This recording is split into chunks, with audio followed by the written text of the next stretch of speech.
before we sing the song, if that's okay. When I first met Pastor Steve, it was 18 years ago. I was a pregnant, unwed mother.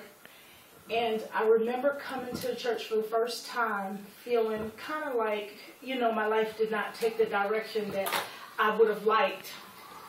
And that's my daughter on the phone.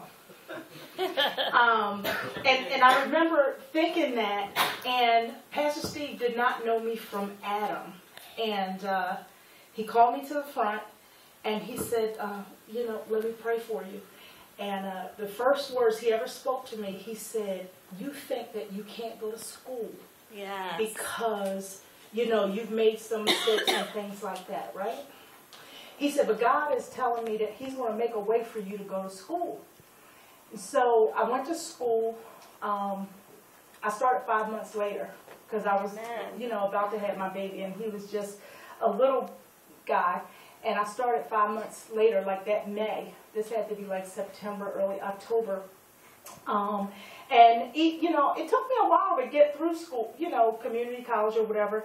But I ended up going to a university. I never thought I'd get into an Ivy League school, University of Pennsylvania, some years later. But, you know, just, you're talking about a person that is giving hope to people that don't have any hope.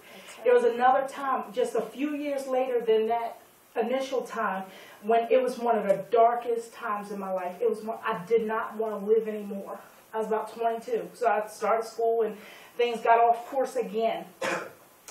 And I remember him being so in touch and so in tune that he called me up to the front and he spoke 4 words.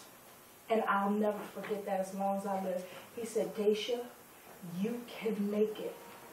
Amen. And I made it. Amen. So tonight, I